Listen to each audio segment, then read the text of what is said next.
We're going to read something different now called My People by Langston Hughes. Let me lift this up a little so you see the name. This is a poem. What we read before was a story, and stories have sentences, complete sentences. Poetry is music without music. You play with words in poetry. Sentences might not be complete. Poetry is art with words and music without a song.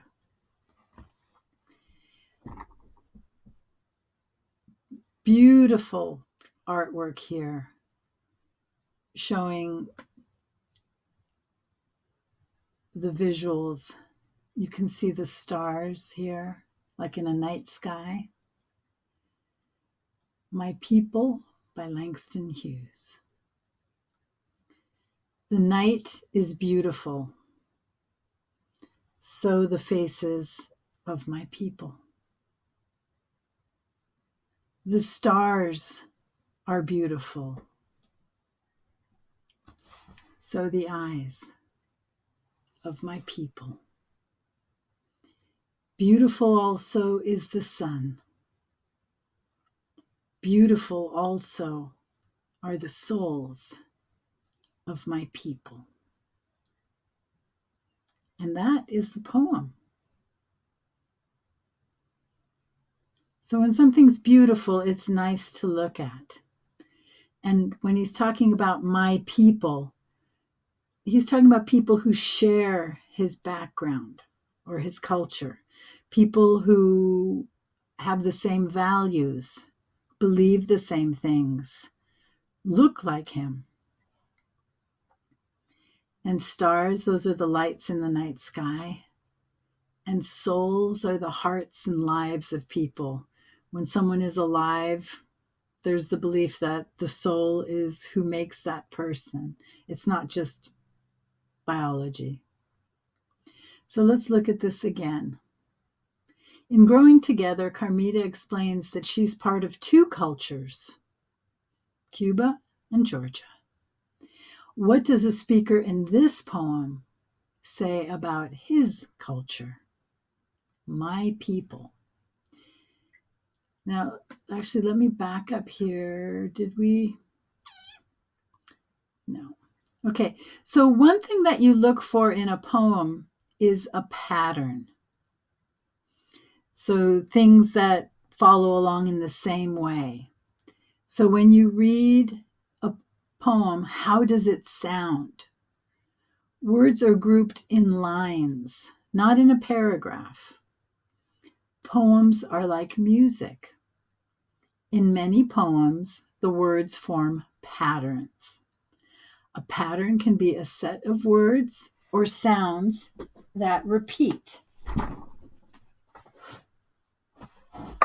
So here's some fabric. And you can see that it's a pattern. I'm trying to figure out how to do this. Blue with the same shapes, and then it goes to the yellow. And then there's the red. Same pattern. It has those same little waves and curves to it. So you read a poem aloud, how does it sound? And then you read it again slowly, and you look for patterns or parts that are repeated. He repeats in this poem the word beautiful over and over again. Listen for those kinds of patterns.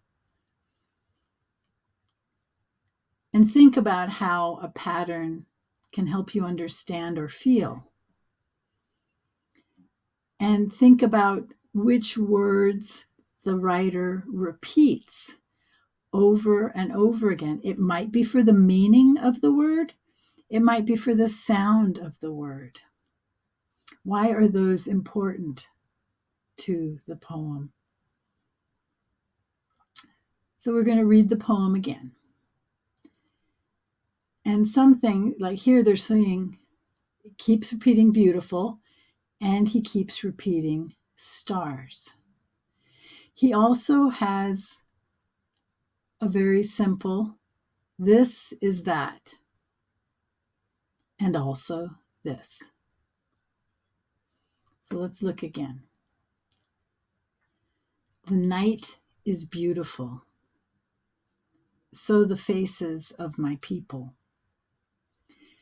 Langston Hughes is African American. He's Black. And he is saying how beautiful the night is. The night is as beautiful as his dark skin. So the faces of my people. The stars are beautiful. Stars against a dark sky. So the eyes of my people. Beautiful also is the sun so bright, and it takes up all the, it gives you heat and warmth. Beautiful also are the souls of my people. So, in your words, what is this poem about?